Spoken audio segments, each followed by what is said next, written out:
Hi అండి. నేను doctor Rakesh రాజా. నేను ఆర్థోపెడిక్ సర్జన్ని. కీళ్ళ వాతానికి, కీళ్ళ అరుగుదలకి తేడా ఏంటో మాట్లాడుకుందాం. ఇది కీళ్ళ వాతం అనేది ఏంటంటే, దీంట్లో ఏమవుతుందంటే కీళ్ళ వాతం అనేది మల్టిపుల్ జాయింట్స్ ఇన్వాల్వ్ అవుతుంది. అలానే ఏంటంటే ఇదేంటంటే దీన్ని ఆటో ఇమ్యూన్ డిజార్డర్ అంటారు. ఆటో ఇమ్యూన్ డిజార్డర్ అంటే ఏంటంటే మన ఇమ్యూన్ సిస్టమే మన సెల్స్ మీదే దాడి చేస్తున్నట్టు అవుతుంది అనమాట. ఇది కీళ్ళవాతంలో ఏంటంటే ఓన్లీ జాయింట్సే కాకుండా దాని చుట్టూ ఉంటే లిగమెంట్స్, ఆ క్యాప్స్యూల్, సైనవల్ ఫ్లూయిడ్ అన్నీ ఎఫెక్ట్ అవుతాయి. దాంతోపాటు ఏంటంటే ఎక్స్ట్రా స్కెలిటల్ మేనిఫెస్టేషన్స్ అంటాం, అంటే వేరే ఆర్గాన్స్ కూడా ఇన్వాల్వ్ అవుతాయి. దీంట్లో ఏంటంటే మెయిన్గా కీళ్ళవాతానికి అరుగుదల, కీళ్ళ ఆర్థరైటిక్ చేంజెస్ ఉంటాయి. ఆర్థరైటిక్ చేంజెస్ అంటే ఏమవుతుందంటే మన జాయింట్ అంటే రెండు బోన్స్ మధ్య ఉండే గుజ్జు అరిగి బోన్ రాసుకున్నట్టు అవుతుంది. అది జనరల్గా సింగిల్ జాయింటే ఇన్వాల్వ్ అవుతుంది. సో మనకి కీళ్ళ వాతానికి దీనికి మనం ఎక్స్రేలో ఏంటంటే జాయింట్ స్పేస్ కరెక్ట్గా మెయింటైన్ అయ్యి ఓన్లీ బోనే ఎరోజన్స్, బోనే ఎఫెక్ట్ అయితే అది కీళ్ళ వాతం లాగా ఉంటుంది. అలా కాకుండా ఆర్థరైటిక్ చేంజెస్లో ఏమవుతుందంటే అరుగుదల దాంట్లో జాయింట్ స్పేస్ అనేది తగ్గుతుంది. జనరల్గా కీళ్ళ వాతానికి మెడికల్ మేనేజ్మెంటే ఉంటుంది. సో దానికి సంబంధించిన డ్రగ్స్ అన్ని సపరేట్గా ఉంటుంది. అదే ఆర్థరైటిక్స్లో ఏజ్ రిలేటెడ్ చేంజెస్, బోన్ రాసుకోవడం వల్ల గుజ్జు అరగటము ఇవన్నీ జరిగినప్పుడు ఏంటంటే ఆ స్టేజ్ని బట్టి మనం అది మెడికల్ మేనేజ్మెంటా లేకపోతే సర్జరీ చేసి కరెక్ట్ చేయటమో చేస్తామన్నమాట.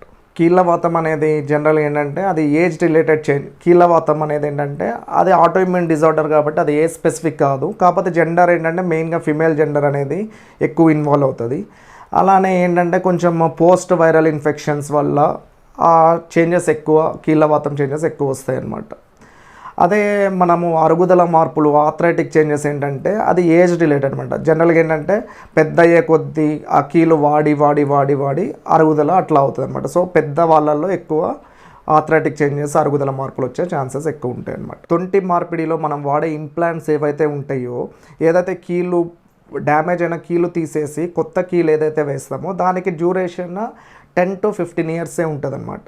సో మేమేం చేస్తామంటే తొంటి మార్పిడి చేసే ముందే దానికి ఆల్టర్నేటివ్ ఆప్షన్స్, అంటే అది ఎంతవరకు ఆ ఉన్న కీలునే ఎంతవరకు అయితే దాన్ని కాపాడగలము, దాన్ని ఏమన్నా మోడిఫై చేయగలమా, మెడికేషన్స్తో తగ్గుతుందా, లేదంటే కొంచెం దాన్ని ఆ సర్ఫేస్ అనేది బాల్ ఒకటి అన్ఈవెన్ ఉన్నదాన్ని అంతా స్మూతింగ్ చేసి రీసర్ఫేసింగ్ చేయగలమా, అలా ప్రొలాంగ్ చేస్తామన్నమాట. అలా కాదు, ఏం లేదు, మొత్తం టిష్యూ అంతా డ్యామేజ్ అయిపోయింది, జాయింట్ అంతా దెబ్బతింది, ఇంకా అలాంటప్పుడు ఆప్షన్ ఏం లేనప్పుడు ఏం చేస్తామంటే అప్పుడే ఇంకా తొంటి మార్పిడి చేయాల్సి వస్తుంది. వీళ్ళల్లో ప్రాబ్లం ఏమవుతుందంటే మళ్ళీ అది రివిజన్ చేయాల్సి వస్తుంది అనమాట. అంటే మళ్ళీ 15 ఇయర్స్ తర్వాత మళ్ళీ మార్చాల్సిన ఛాన్స్ ఉంటుంది. ఇప్పుడు మనకేంటంటే ఇప్పుడు ఈ కోవిడ్ సిచ్యువేషన్, పోస్ట్ కోవిడ్ తర్వాత ఏమైందంటే ఒకటి అది కరోనా వైరస్ రిలేటెడా లేదంటే వాడుతున్న స్టిరాయిడ్స్ వల్ల చాలామందిలో ఏమవుతుందంటే ఏదైతే తొంటి బాల్ ఉంటుందో ఆ బాల్కి రక్తం వెళ్ళకుండా ఎవాస్కులర్ నెక్రోసిస్ అంటారు, ఆ బాల్ చనిపోయినట్టు అవుతుంది అనమాట. సో ఇప్పుడు యంగ్ పేషెంట్స్ ఎక్కువ మంది దీనికి ఆ బాల్ చనిపోయి రక్తం అందక వస్తున్నారు అనమాట. దానికి ఏంటంటే వేరే ఆప్షన్స్ ఉంటాయి. మనకేంటంటే కోర్ డీకంప్రెషన్ అంటారు. ఏదైతే ఆ బాల్ అంతా చనిపోయి రక్తం సరిగ్గా వెళ్ళదో అక్కడ డీకంప్రెస్ చేసేసి దాంట్లో ఏంటంటే వాస్కులర్ గ్రాఫ్ట్, ఫిబ్యులర్ గ్రాఫ్ట్ అట్లా చేసి ఆ బాల్ మళ్ళీ బతికేటట్టు చేయటము, లేదంటే సమ్ మెడికేషన్ ఉంటుంది అనమాట, బిస్ఫాస్ఫోనేట్స్ అని. ఆ మెడికేషన్స్తో బాల్ని ఎంతవరకు రెక్టిఫై చేయాలో అది చేస్తాం అనమాట. సో ఇది అసలు మనం చెయ్యాలి, ఎప్పుడు చేయాలి, ఎలా ప్రొలాంగ్ చేయాలో తెలుసుకోవాలంటే మనం ఏంటంటే స్టేజింగ్ ఉంటుంది. ఎంఆర్ఐ తీపిస్తాము. ఎంఆర్ఐ తీసిన తర్వాత ఎట్లా అంటే ఆ స్టేజ్ని బట్టి బాల్ ఎంత డ్యామేజ్ అయిందని బట్టి మనం మ్యాక్సిమం మెడికేషన్తో ప్రొలాంగ్ చేయడానికి లేదంటే దాన్ని మోడిఫై చేయడానికి ట్రై చేస్తాం.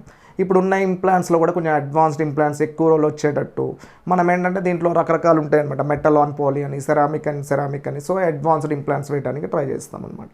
ఇది చిన్న వయసులో వాళ్ళకి ఎలా అంటే మేమేం చేస్తామంటే అండి దాదాపు దాన్ని ప్రొలాంగ్ చేయడానికే ట్రై చేస్తాం. ఆ నొప్పి రాకుండా ఎట్లా చేయాలి, ఆ ఉన్న హెడ్ని ఏమైనా మోడిఫై చేయాలా, లేదంటే కొన్ని ఆస్టియోటమీస్ ఉంటాయి అనమాట. అంటే బాల్ని మొత్తం మార్చకుండా ఏంటంటే ఒక్కసారి బాల్ తీసేస్తే అది ఇంకా న్యాచురల్ బాల్ కాదు, ఆర్టిఫిషియల్ బాల్, ప్లస్ దాని డ్యూరేషన్ కూడా తక్కువ ఉంటుంది. సో మేమేం చేస్తామంటే ఆ బాల్ని బతికించడానికి మ్యాక్సిమం ట్రై చేస్తాము.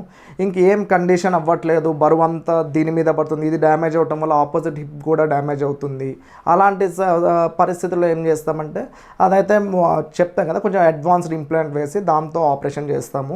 దాని లైఫ్ని మ్యాక్సిమం కొన్ని ప్రికాషన్స్ ఎలా తీసుకోవాలి, మజిల్ స్ట్రెంగ్తనింగ్ ఎలా చేయాలి, ఆ డ్యూరేషన్ ఎంత పెంచుకోగలము, ఏం ఇన్ఫెక్షన్ రాకుండా ఎట్లా చేయగలము, అలా అన్ని ప్రాపర్ ప్రికాషన్స్ తీసుకొని మ్యాక్సిమం పెంచడానికి లైఫ్ స్పాన్ చూస్తాం అనమాట.